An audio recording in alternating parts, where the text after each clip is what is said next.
Oke, untuk lahan pertanian. Permasalahan di lahan pertanian itu adalah erosi dipercepat yang terjadi pada lahan ini. Terlebih jika pertanian itu diadakan pada lereng-lereng yang terjal. Jadi di wilayah-wilayah hulu, di wilayah-wilayah dataran tinggi yang lerengnya sangat miring, jika diadakan pertanian itu akan menjadi masalah yang serius bagi erosi dipercepat. Nah, lebih parah lagi jika penanamannya dilakukan tanpa jeda dan rotasi tanaman, sehingga nutrien yang ada pada tanah itu lama-kelamaan habis, produktivitas tanah akan menurun.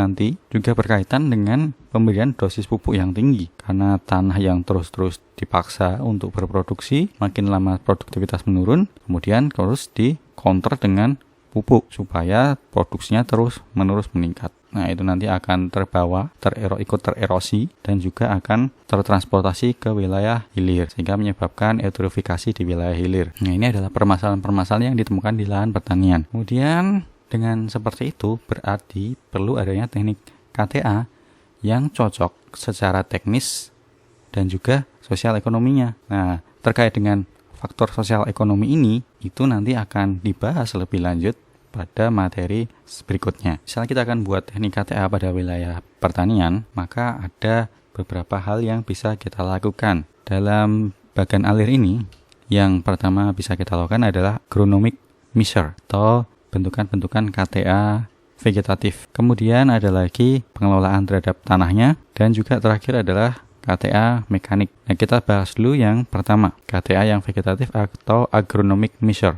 Yang pertama adalah menggunakan mulsa. Pemulsaan merupakan tindakan menutup tanah dengan mulsa. Mulsa ini ada dua macam. Yang pertama adalah mulsa organik, bisa jerami, batang jagung, dan lain-lain. Dan yang non-organik, contohnya mulsa plastik. Pada gambar itu, jadi semacam objek yang sengaja ditutupkan pada permukaan lahan supaya lahannya tidak terekspos secara langsung terhadap percikan air hujan.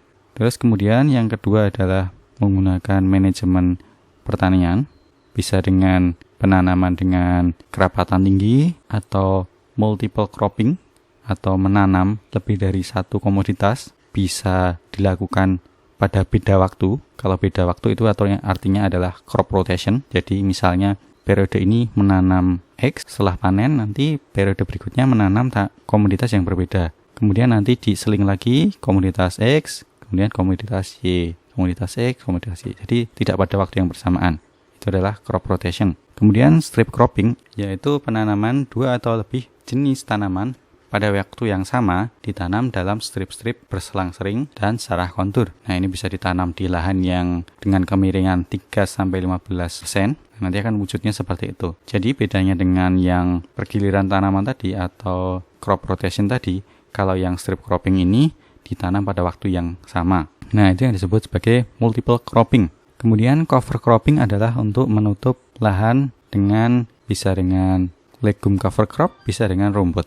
Kemudian untuk soil management ada conservation tillage, kemudian yang itu ada contour tillage atau pengolahan tanah berdasarkan kontur, kemudian ada ridging and ridge tying. Kemudian yang terakhir adalah minimum tillage and no-till. Jadi yang terakhir ini adalah mengusahakan supaya tanah itu diolah sesedikit mungkin. Jadi tidak setiap hari dicangkulin, tidak setiap hari harus didatangin, dikasih pupuk, dan seterusnya. Karena semakin banyak tanah itu diolah, maka erosinya juga akan makin besar. Kemudian yang terakhir adalah mechanical methods, itu ada pembuatan teras, yaitu berupa timbunan, gundukan tanah, atau saluran melintang dengan arah lereng. Fungsi dari teras ini adalah pertama untuk memperpendek panjang lereng. Oke, kita tahu salah satu faktor erosi adalah panjang lereng. Semakin panjang lerengnya, maka erosi yang mungkin terjadi akan semakin besar. Yang kedua adalah mencegah pembentukan parit.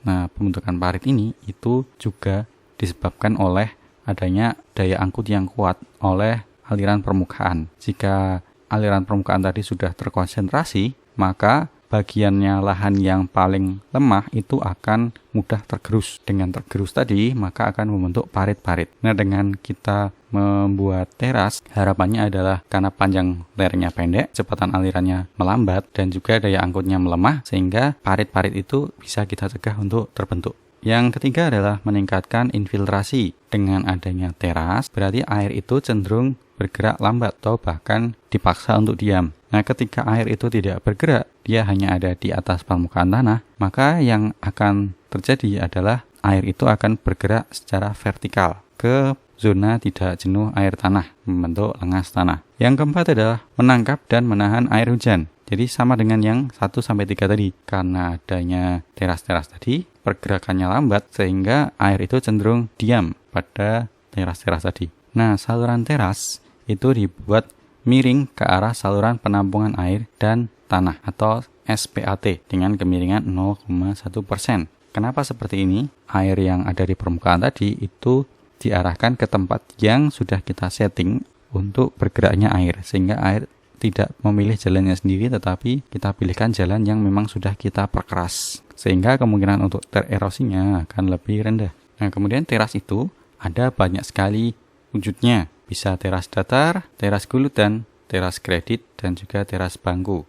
Berikutnya adalah saluran diversi. Nah, saluran diversi ini sering juga disebut sebagai saluran pengelak. Saluran diversi itu bentuknya memanjang sejajar dengan garis kontur. Fungsinya adalah untuk menangkap aliran permukaan dari lereng atasnya atau dari tetesan air hujan, kemudian ditangkap dan disalurkan pada saluran diversi itu, kemudian nanti dialirkan kepada saluran pembuangan air. Jadi, lahan yang ada di bawahnya saluran diversi itu aman dari runoff. Berikutnya adalah terjunan. Nah, terjunan ini gunanya adalah untuk mengurangi kecepatan aliran dan juga menangkap sedimen dan erosi. Jadi, terjunan ini itu nanti digabungkan dengan saluran air yang ada dalam lahan pertanian. Dalam terjunan ini bisa digunakan beberapa material. Contohnya terjunan dari bambu atau terjunan dari batu. Berikutnya adalah rorak. Rorak merupakan bangunan yang dibuat dengan menggali tanah dengan bentuk balok atau parit yang digali sesuai kontur. Fungsinya adalah untuk menampung aliran permukaan, menampung sedimen dan erosi, menampung seresah dan bahan organik, mengurangi kecepatan aliran permukaan. Nah, bentuknya seperti ini. Jadi seperti persegi-persegi yang memanjang-memanjang sejajar dengan garis kontur. Gunanya adalah untuk menampung air, jadi semacam waduk tapi kecil, dan itu biasanya diletakkan pada wilayah lahan pertanian. Nah, nanti ketika airnya tertampung di situ, maka ada sebagian air yang terinfiltrasi. Nah, jika airnya masih sisa hingga musim kemarau, air itu bisa digunakan untuk menyirami wilayah pertanian. Kemudian berikutnya adalah dam pengendali atau dam penahan. Nah, ini adalah dam pengendali yang merupakan waduk kecil dengan konstruksi khusus yang dibuat di daerah perbukitan dengan kemiringan kurang dari 30% untuk menampung aliran permukaan, menampung sedimen dan erosi, meningkatkan infiltrasi dan membantu pengaturan air. Yang ini adalah dam penahan. Nah, dam penahan adalah bendungan kecil yang lolos air. Jadi niatnya adalah tidak untuk menahan air, tapi untuk meloloskan air. Karena airnya tidak perlu ditahan. Yang ditahan adalah sedimennya. Nah, bisa dengan konstruksinya bronjong batu atau cerucuk kayu atau bambu yang dibuat pada alur jurang dengan tinggi maksimum 4 meter untuk mengendalikan endapan dan aliran air permukaan di daerah tangkapan air atau catchment area di bagian hulu serta meningkatkan permukaan air tanah di bagian hilirnya. Berikutnya adalah kata metode kimia, yaitu dilakukan dengan pemberian bahan pemantap tanah, bisa yang anorganik ataupun yang organik.